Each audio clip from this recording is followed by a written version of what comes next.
President tied to the January 6th insurrection. The new evidence committee members claim they could not wait to deliver, and why it matters in just a moment. Plus, the fight for abortion rights in a post-Roe America. The White House releasing new details on the administration's plan to protect reproductive rights as Democrats urge President Biden to use every lever of government to fight back. Details on that plan and the reaction to it is ahead. And if it's Tuesday, someone's voting somewhere. Voters across the country hitting the polls with a slew of hot-button issues, including the former president on their minds.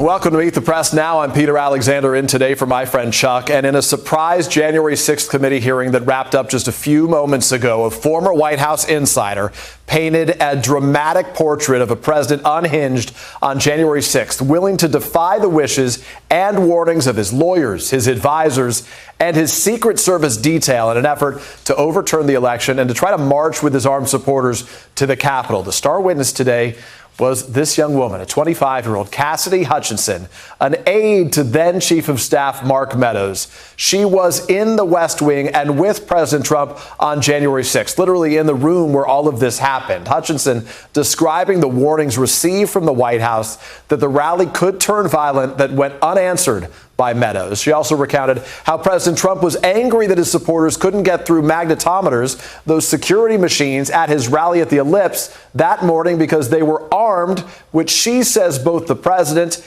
and Mr. Meadows knew. I was in the vicinity of a conversation where I overheard the president say something to the effect of, I don't effing care that they have weapons. They're not here to hurt me. Take the effing mags away. Let my people in. They can march to the Capitol from here. Let the people in. Take the effing mags away.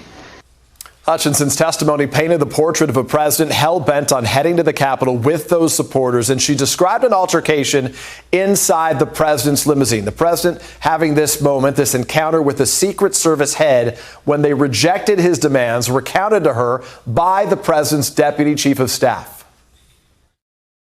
So once the president had gotten into the vehicle with Bobby, he thought that they were going up to the Capitol, and when Bobby had relayed to him, we don't have the assets to do it, it's not secure, we're going back to the West Wing, the president had a very angry response to that. Tony described him as being irate. The president said something to the effect of, "I'm the effing president, take me up to the Capitol now." To which Bobby responded, "Sir, we have to go back to the West Wing." The president reached up towards the front of the vehicle to grab at the steering wheel. Mr. Engel grabbed his arm, said, "Sir, you need to take your hand off the steering wheel. We're going back to the West Wing. We're not going to the Capitol." Mr. Trump then used his free hand to lunge towards Bobby Engel. And when Mr. Nato had recounted this story to me, he had motioned towards his clavicles. The former president responding just moments ago saying the steering wheel story is, quote, sick and fraudulent, and he says he hardly knows who Hutchinson is. Notably, the president much quicker to respond to this testimony than he ever was to the riot as it took place on January 6th. And Hutchinson also testified that as the Capitol was being breached, President Trump did not want to publicly condemn the riot and that she overheard a conversation between Meadows, Trump, and the White House counsel, the top lawyer inside the White House, Pat Cipollone, suggesting that the president believed the threats to hang his own vice president, Mike Pence, were justified. I remember Pat saying something to the effect of, "Mark, we need to do something more. They're literally calling for the vice president to be effing hung." And Mark had responded something to the effect of, "You heard him, Pat. He thinks Mike deserves it. He doesn't think they're doing anything wrong." To which Pat said something, "This is effing crazy. We need to be doing something more." According to Hutchinson, the president's feelings on January 6th did not change the next day. She said that Mr. Trump did not want to record the very video that the White House released on January 7th, condemning the violence, and that what he wanted to do was to float pardoning all the rioters in that video.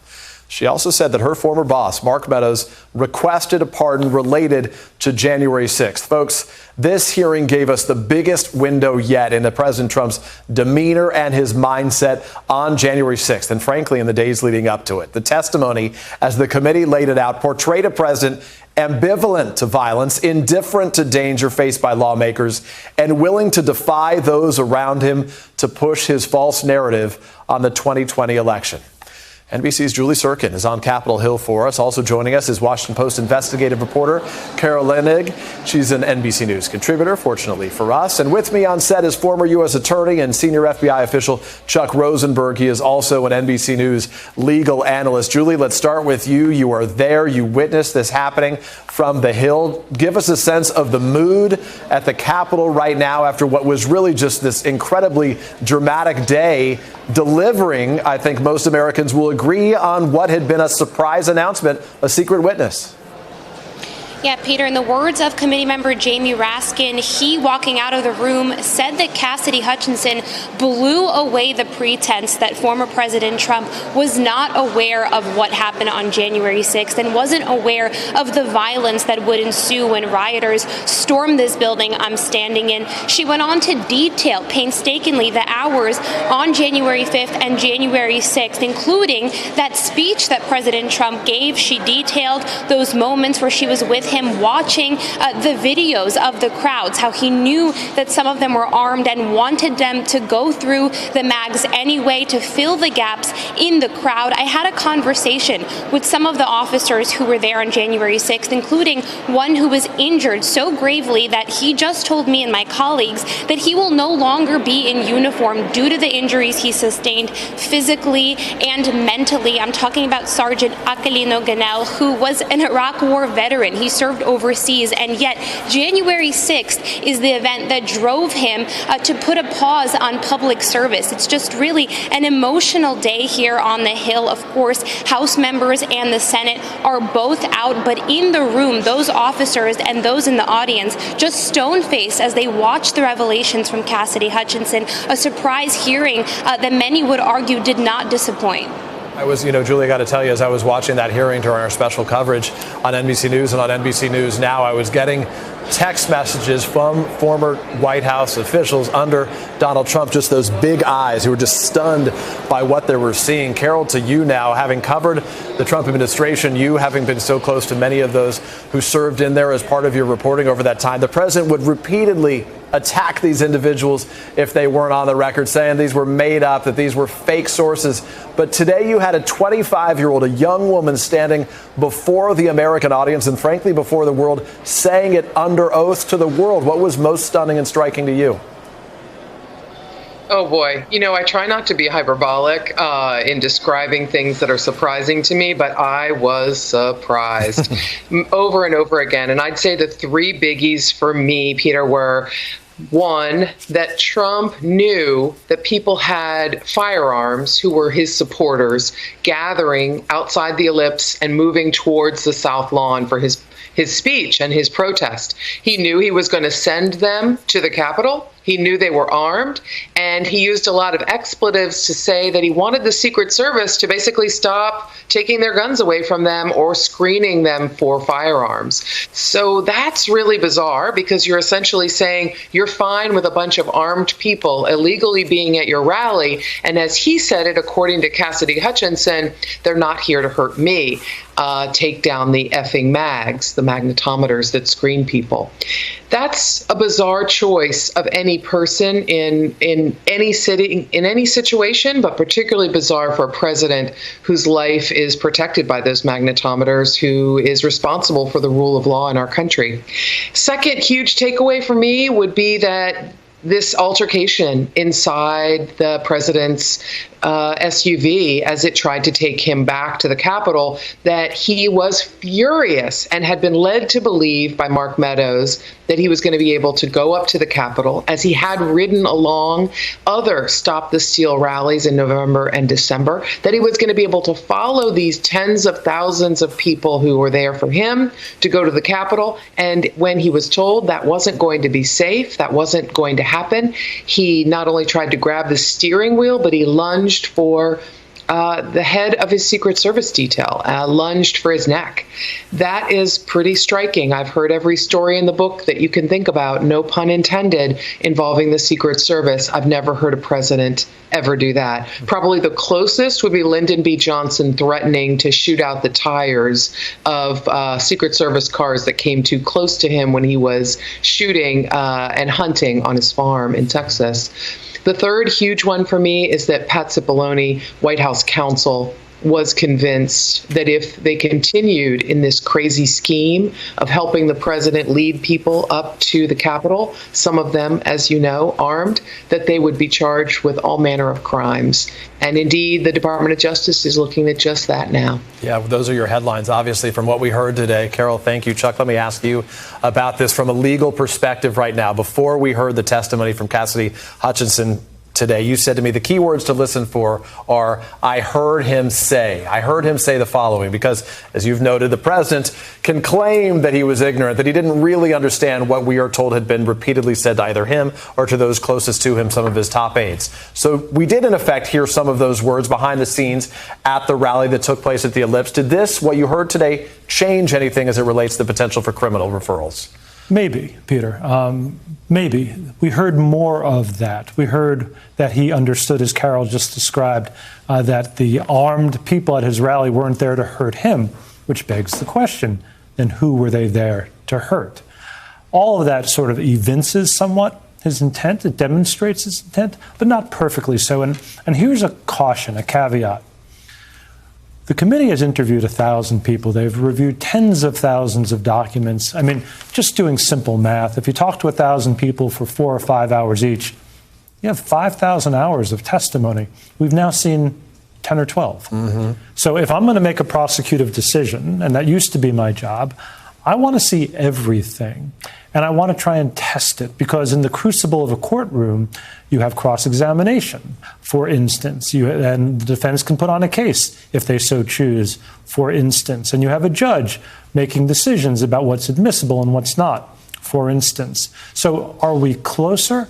Perhaps. Are we there? I don't know. I'm not privy to 99% of the information. So we'll play some of these clips through the course of this conversation. But, Chuck, on this very topic, at the end of today's dramatic hearing was in itself a dramatic moment when we heard from the top lawmakers alleging a different crime that had taken place, effectively saying that there has been witness tampering, not identifying by whom, but those in and around the orbit, the inner circle of the former president, basically trying to get some of those individuals who are cooperating not to do that, effectively saying, hey, if you stick with us, we'll stick with you. We trust you'll do the right thing. It felt like you were reading a novel about the mob. You're right. So that was, to me, both disturbing and fascinating. I mean, I've seen witness tampering as a prosecutor, sometimes blatant. You firebomb someone's house, right, or you beat them with a baseball bat, and sometimes subtle. Hey, Peter, you know what the boss wants you to do. You know what he expects. You don't want to make anyone unhappy. You're going to do the right thing, aren't you, Peter? One's blatant, one's subtle. They're both witness tampering. And so that really piqued my interest. I mean, I want to hear more about that, not as a viewer necessarily, but as a prosecutor. If there's evidence of witness tampering, and by the way, going back to what feels like 1,000 years ago, Volume 2 of the Mueller report was replete with evidence of Trump obstructing a criminal investigation. That's what I want to hear, because we have a saying, it's always the cover-up. Yeah, no doubt. And I want to play, if I can, very quickly for those who are with us right now. Pat Cipollone here is part of what Cassidy Hutchinson said about what Cipollone was communicating about his concerns that this was going to basically, they would be charged with every crime imaginable. Take a listen.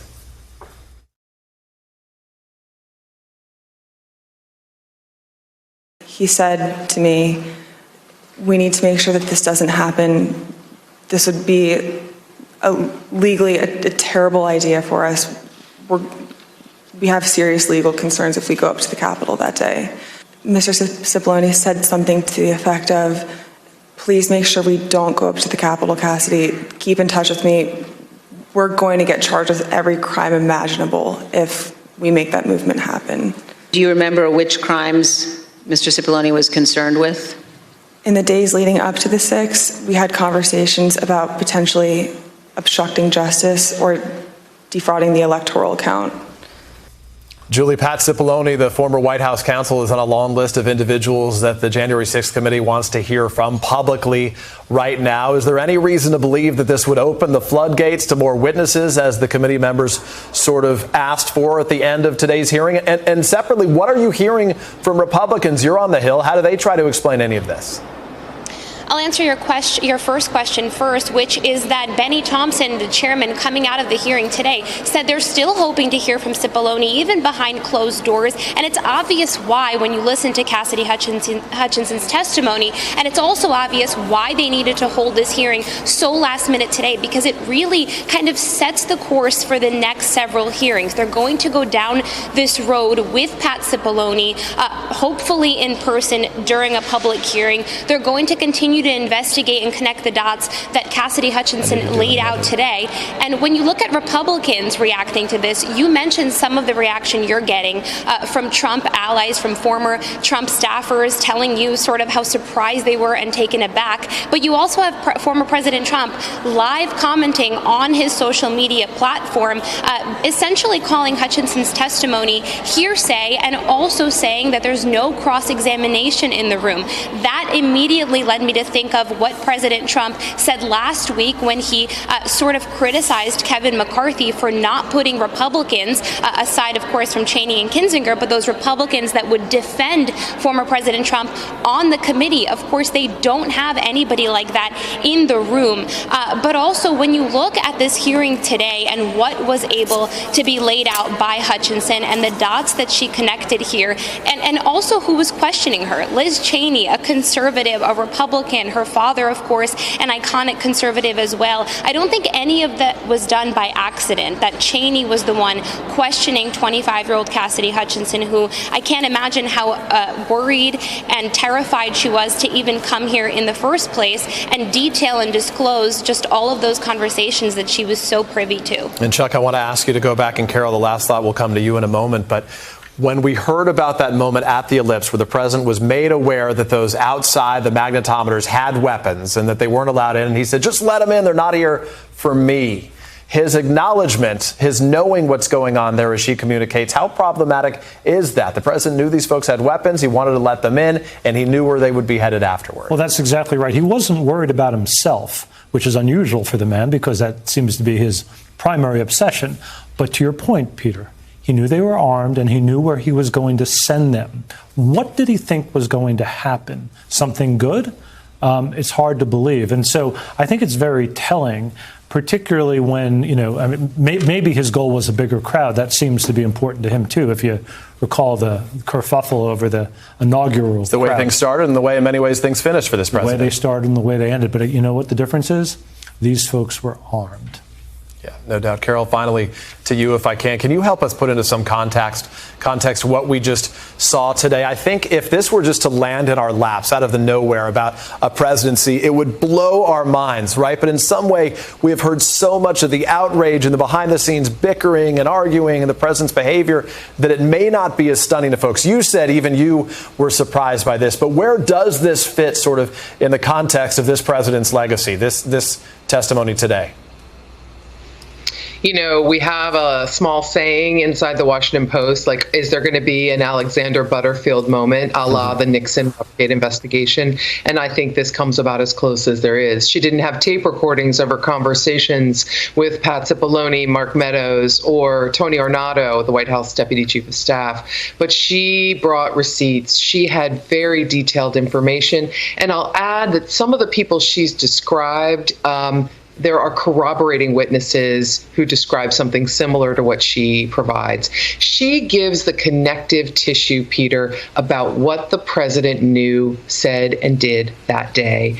As I say, I've reported on, and my colleagues and I have reported on a ton of things, but many of these are brand new. The president knew how risky and violent this could be, and he was all game to aim this group of armed people towards the Capitol. He also was insisting, as we've reported, that he would be going to the Capitol to help foment that event that ended up being an attack. And he was perfectly happy / fine with the chance for Mike Pence's hanging by his own supporters.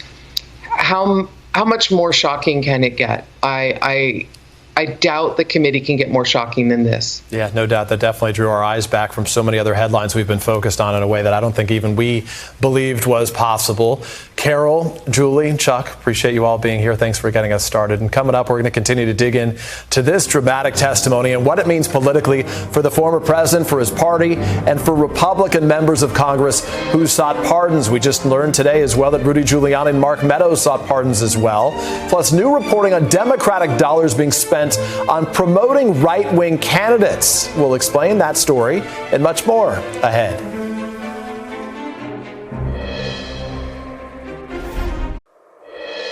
After Mr. Giuliani had left the campus that evening, I went back up to our office and I found Mr. Meadows in his office on the couch. He was scrolling through his phone. I remember leaning against the doorway and saying, I just had an interesting conversation with Rudy, Mark.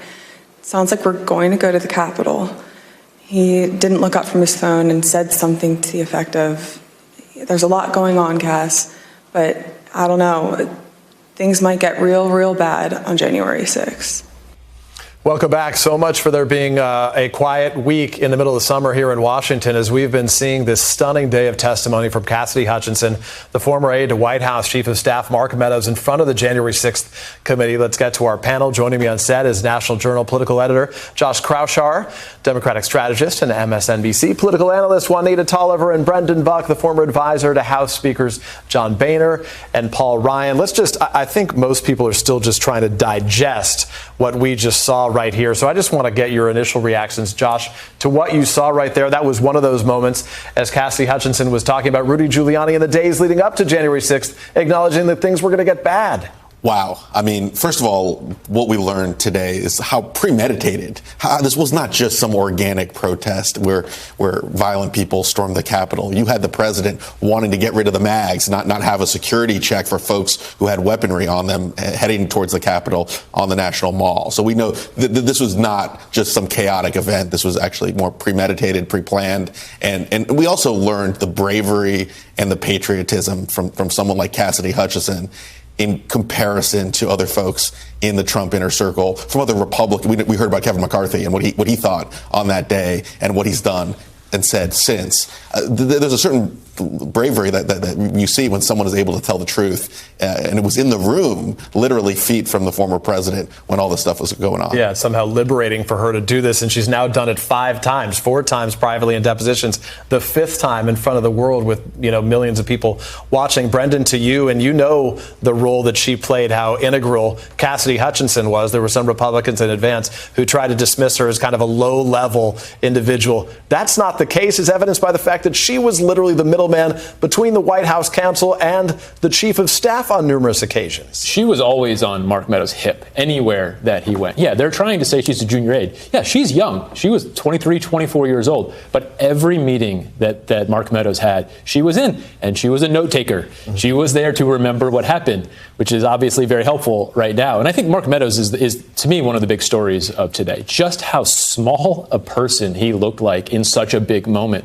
The entire weight of potentially our democracy was weighing on this situation, and all he wanted to do was please Donald Trump, apparently. This is a situation where I got to think they're now working to get him to testify. That's the question I leave with, is why did they rush it today? It was powerful. It was compelling. But why today? What do they have next? Maybe nothing. But it feels like we need to either hear from Pat Cipollone or Mark Meadows next to maybe even get another angle to what happened. Well, it definitely puts pressure on those individuals. They've publicly, Liz Cheney did call out Pat Cipollone and saying, hey, we're waiting to hear from you publicly. Mark Meadows, they sent a criminal referral over to Justice Department saying, we need this guy to testify. So far, the Justice Department hasn't pursued it. Juanita, your perspective as you witnessed this today, the bar had been set, right? The question was, could these committee members, could they meet this bar? And I think most people watching believe it exceeded it. This even blew the minds of people who paid close attention to the Trump years. This hearing exceeded expectations. I know the headline this morning, waking up, was like, a surprise hearing, it better be worth it. A surprise hearing, you better deliver something. And this Select Committee hearing delivered a lot. I think Cassidy painted an explicitly clear picture of the fact that everyone knew this was illegal. Everyone went along with it. Trump knew there were weapons in the crowd. He wanted the mags moved, as you mentioned. He wanted those people there. He knew he wasn't a target, and it was premeditated that they were going to go to the Capitol. And it culminated in that moment where he's grabbing for the steering wheel, assaulting essentially a Secret Service officer, trying to control a car that's in motion, he was all to get to the Capitol. The head of his own Secret Service detail by the neck, basically. And I can't stop thinking about, what if he was successful? What if he did get down to the Capitol? What chaos would we have had? I mean, it was obviously chaotic to begin with, but what chaos would we have if he was out there actually cheering them on? So we lack the adjectives to describe this. Others have said it's unhinged, but let's play for you. You can draw your own conclusions. Here's one of the moments of aggressive behavior that was described with the president leading up to January 6th. This was the fury that was witnessed after Cassidy Hutchinson came into the presidential dining area and the president had learned about William Barr, his former attorney general's comments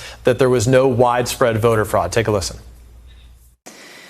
He motioned for me to come in and then pointed towards the front of the room near the fireplace mantle and the TV, where I first noticed there was ketchup dripping down the wall and there's a shattered porcelain plate on the floor. The valet had articulated that the president was extremely angry at the Attorney General's AP interview and had thrown his lunch against the wall.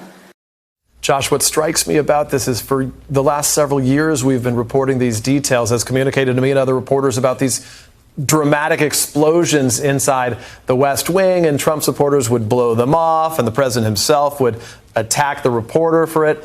We heard from one of those in the room who literally walked in and witnessed the aftermath of one of those moments. This is the portrait of a mad man, literally. Both what we saw and heard from the vehicle, the president's car, and also in that room after Barr gave him the news about not pursuing any more lawsuits. This is someone who can't control his emotions. When there's a movie made of January 6th and the Trump presidency, those are going to be the scenes that we see, just showing how the president was unable to control his own emotions. The big question, though, that I have going forward is, are these crimes? Is the fact, especially that he knew that there were people with weapons and he wanted them through, is that a crime?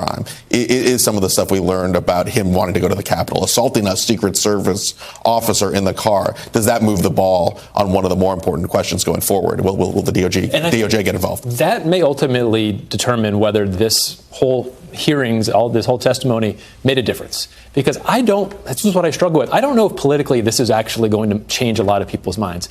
We already knew Donald Trump had sort of crazy temperaments. The idea. But I want to be clear. You don't think this will change? Even today wouldn't change people's minds. I get that the 38% of Trump supporters are Trump supporters. But as you look at New Hampshire and you see Ron DeSantis' numbers surpass Donald Trump there, you don't think there are Republicans more moderate-minded, more independent-leaning, who might see this and say, hey, I'm a Republican, that's for sure. I don't want Joe Biden to be president, but I can't let that guy back in the White House. I think this is already baked in. I don't think anyone is surprised that he is like this. I think we knew this. If you've been paying attention, you knew this. Now, if he is indicted for a crime, that may change everything. I think that puts everything in much bigger historical context. I think people will then have a lot of doubts about whether you can nominate or elect someone. But the people who are going to nominate the next Republican president are not going to be terribly moved. I'm not so sure. I think back to that AP report earlier this week that 1 million people switched parties to go back to the GOP. Those were predominantly college-educated, suburban, white voters who pivoted back, because I think that emphasizes, okay, the goal was to get rid of Trump in 2020. We can go back now. The GOP is safe. The reality is Trump is not going to stop. I think they would watch these hearings and say, all right, I probably went back a little too soon after getting more information. I do think there is a chance that this is something that could move them, again, back away from voting for the GOP. I also think that GOP primary candidates who are successful in their primaries, who are election deniers, are going to soften even further in a general election, because this language ain't going to fly with this type of content coming out from the Selects Committee. There were a lot of people to whom today was damaging. Mark Meadows high on that list. Donald Trump certainly on that list. But even Michael Flynn, the former president's national security advisor, who pled the fifth when asked if he believed in a peaceful transfer of power. It did, to your language, it did sort of demonstrate the smallness, Brendan, of so many of these individuals here who now, whether or not this affects Donald Trump, there are a lot of other people who face some real challenges here, to say nothing of what we learned at the end, which was the risk of witness tampering and the suggestion you may not get them on a lot of things we heard, but if they're able to get the president or any of these individuals on witness tampering, then that's as much a crime as anything else. And it shouldn't be hard to figure out who that was. I think it's a pretty small list of people who are around Mark Meadows at the end of this, and I think that's going to be a line of questioning they're going to go after, and I'd hate to be that person. Yeah, Josh, Juanita, Brendan, appreciate you guys all being here in person for this conversation. I'm still trying to figure out what we just saw there. That was dramatic, even for those who studied, watched, covered the president for the course of the last several years. And voters in 8 states today, they're heading to the polls today, are their minds made up in races that'll put big issues to the test, from inflation to abortion rights. It's January 6th on their list. We've got primaries, runoffs, and a special election underway. Steve Kornacki, he's manning things at the big wall for us. He has all the details. You're watching Meet the Press now.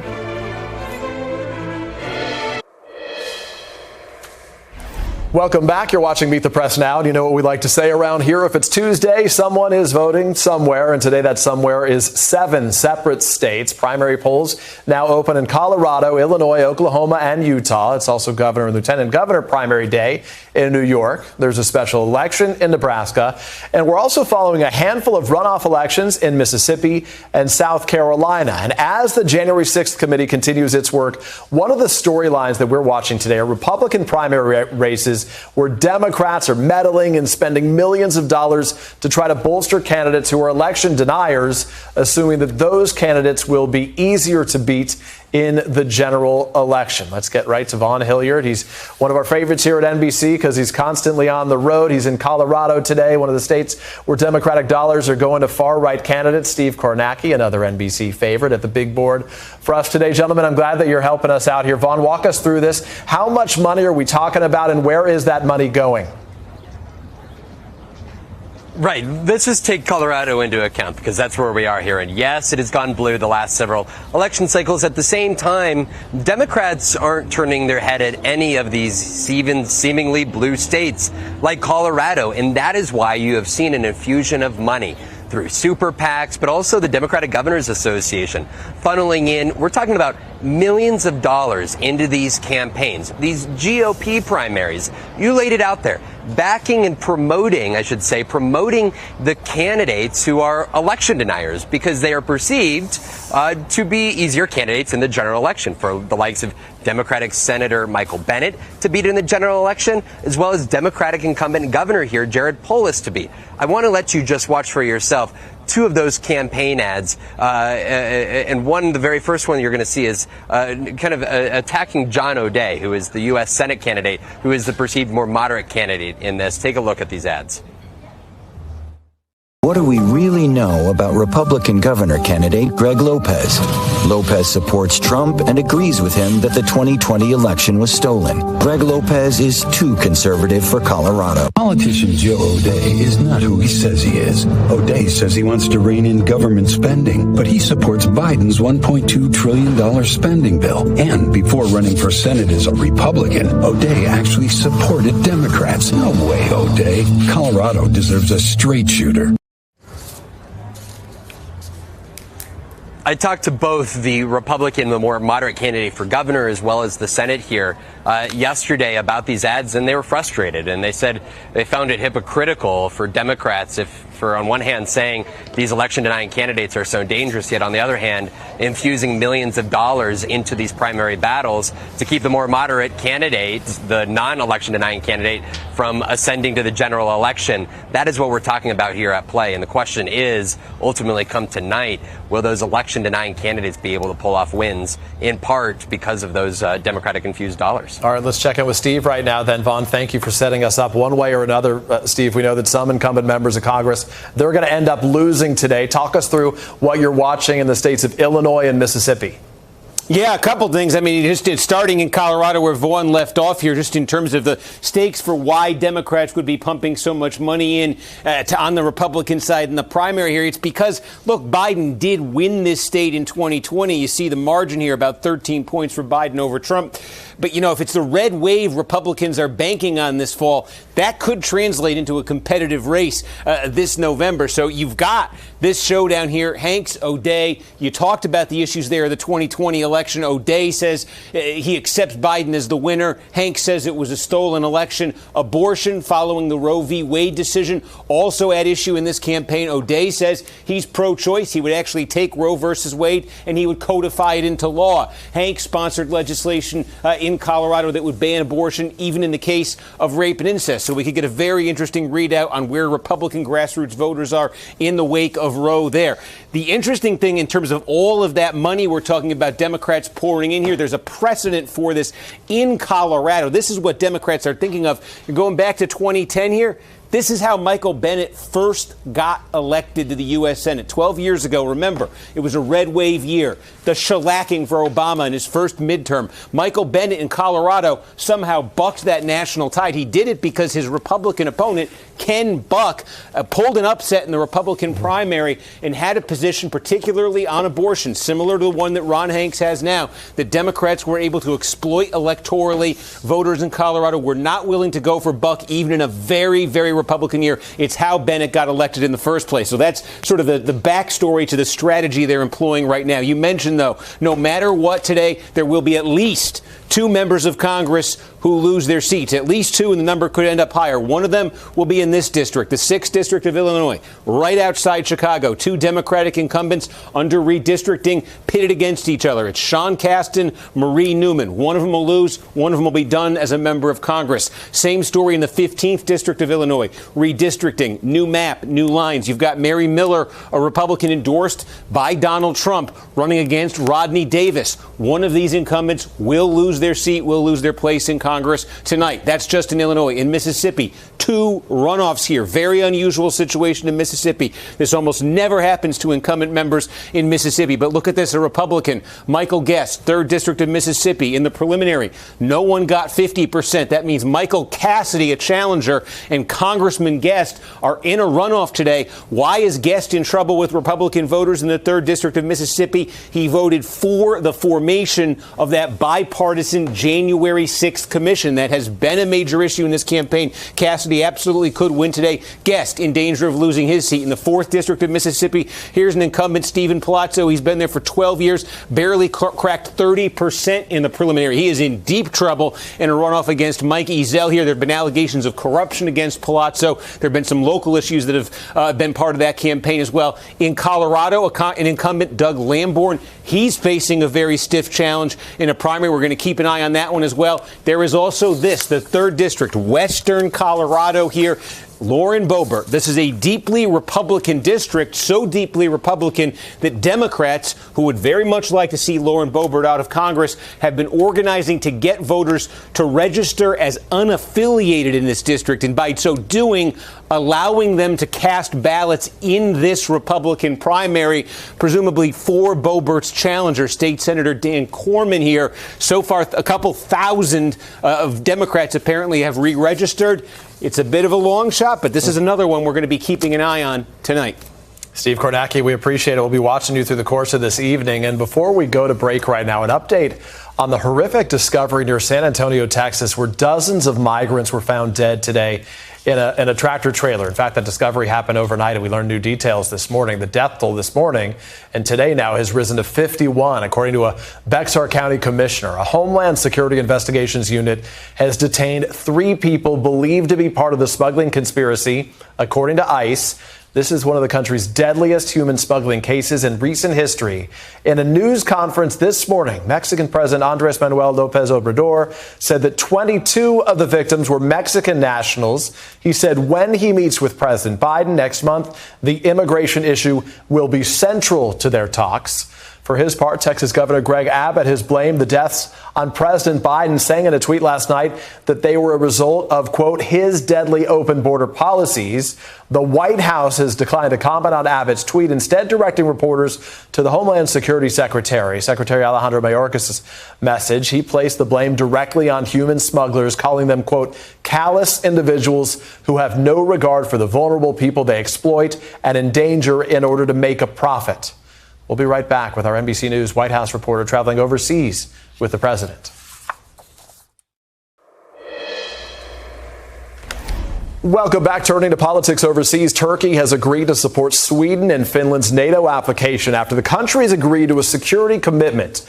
The deal paves the way for Sweden and Finland to join the military alliance, and it comes as leaders begin to arrive for the leader-level summit in Madrid, Spain. President Biden arriving there earlier today following his meetings with G7 leaders. The president's trip to Europe comes as he continues to face pressure at home, including the Supreme Court ruling overturning Roe v. Wade. Joining me now from Madrid with the latest is the senior White House correspondent here at NBC News, Kelly O'Donnell. Kelly, walk us through this NATO summit. It certainly seems to be off to a strong start. Turkey has finally agreed to back Finland and Sweden after, at least for months we know, being the holdup to that occurring. Walk us through what more we're learning and what we anticipate. Well, Peter, this is considered a very significant development, and it comes in just the right time for President Biden and the other leaders who will be starting their meetings here, because this really changes the dynamics and also changes how NATO will look going forward. And one senior official said it's the most consequential change to NATO in the last century. And this is because Sweden and Finland have for a long time had a non-aligned status. They were not overly friendly to the European members of NATO, not overly friendly to Russia, trying to kind of keep the peace in their unique status. And they are now saying they want to be a part of that defensive alliance after Russia's invasion of Ukraine. They're in Russia's neighborhood geographically. They have their own history with Russia taking aggressive action. So this is very significant. Turkey had put up a fight saying that Turkey had concerns about what it considered to be a terrorist group related to Kurds, and wanted assurances from the Swedes and the Finns that they would also provide Turkey with some reassurances about the nature of those groups. So there needed to be some talking. There needed to be some diplomacy, and it's been going on for quite a while. And to some degree, President Biden may have been part of the tipping point. He was involved in the conversations, but he's not a co-signer to this agreement. It's the three countries setting up their own terms for how they will go forward. And then it is a part of NATO welcoming Sweden and Finland's application. So a very significant development when you consider how President Biden's main goal since the Ukrainian war started was looking for ways to build unity. And this is another example of that, at a time when there are very complex issues on a lot of the other matters like energy and like financial penalties for Russia, how to get all the countries that have sometimes different views and different relationships with Russia to agree. There's an umbrella of unity, to be sure, but there are some differences. So having this development is certainly a big way to start the meetings here. Peter? Yeah, no doubt. That's one of the many headlines we'll be watching in the days ahead. Kelly O'Donnell with our primer as we get started for the president's visit there. Kelly, thank you very much. And still ahead right here, Ukraine under attack. Dozens reported injured or killed by a Russian strike on a shopping mall. As President Biden meets with those NATO leaders, a former ambassador to Ukraine will weigh in. That's after this break. You're watching Meet the Press now.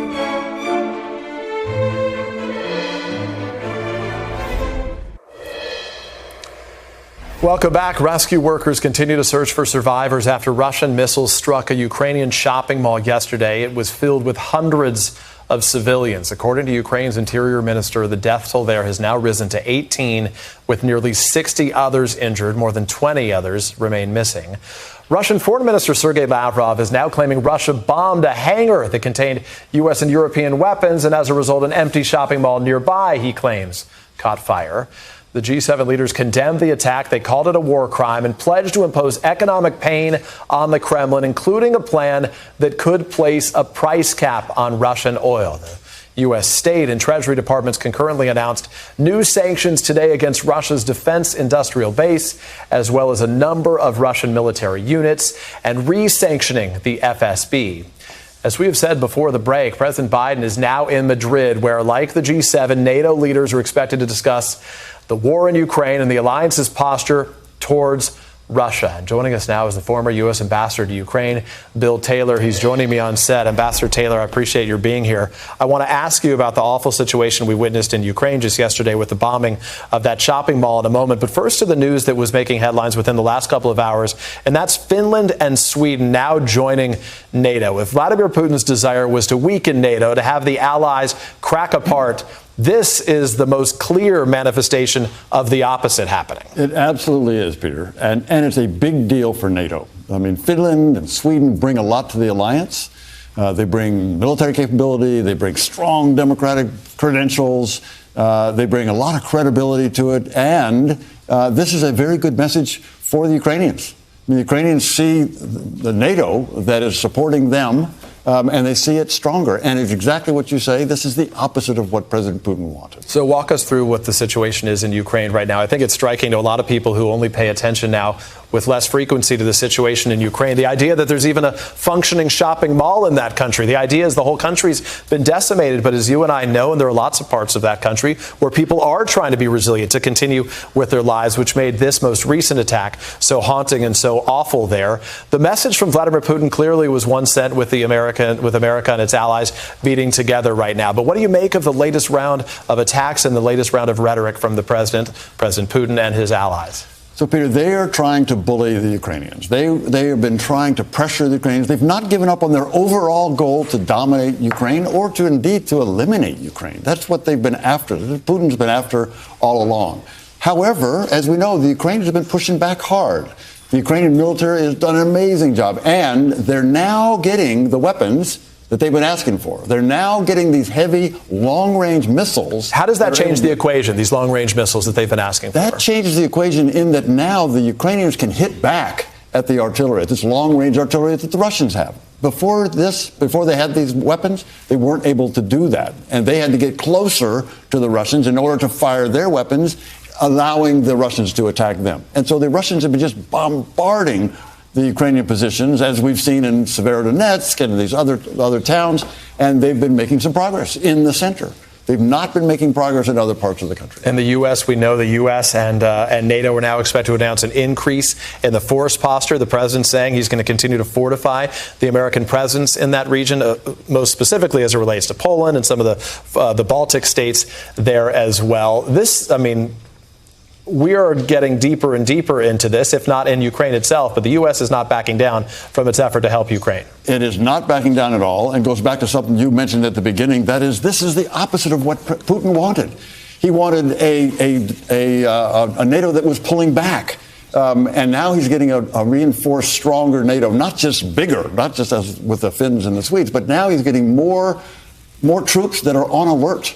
300,000 troops are now on alert to react to any response. Let me ask, if I can, the issue of oil here. Obviously, it's having such an impact on Americans. At the gas stations, prices are coming down, but they still hover just shy of $5. The desire was to sort of cripple Russia, right? To get as many Western nations, European allies, to no longer take in Russian oil. Obviously, some of those countries say they're going to wean off, but they're still taking it. But now they're discussing trying to set a bar for how much they're willing to pay for Russian oil. Will that work if China and India keep purchasing Russian oil at the levels that they're doing right now? It's a good question. It's a good question. And this is something we haven't tried before, setting a ceiling on how much we're willing to pay and trying to enforce that ceiling.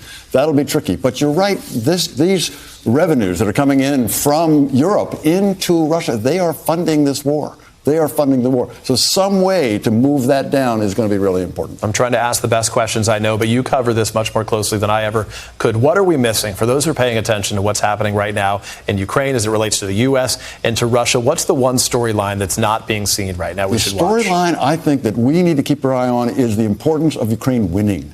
The importance of Ukraine winning this war for all kinds of reasons, to hold people accountable for all these atrocities, in order to open up the Black Sea, all of these things to protect Europe. This is going to be important for Ukraine to win. Yeah, and is that possible? It is possible. It is possible.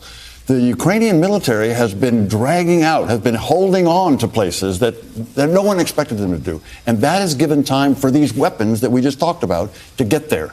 The Ukrainian people are going to hold on. The Ukrainian military are fighting hard, and the weapons are now coming. They can do this. They can win. How long are we in this? It could go months. It could go months if the Russian military has been under a lot of pressure for a long time. They're having a hard time getting soldiers. The Russian military has not been doing well. If they continue to not do well and the Ukrainians do well, this could be a couple of months. It could go longer if neither side is willing to back down. All right. Ambassador Bill Taylor, it's always a pleasure to be with you. Thanks for sharing your expertise and your perspective. Thanks so much. Well, that's going to do it for us at this hour. Chuck will be back tomorrow with more Meet the Press Now. NBC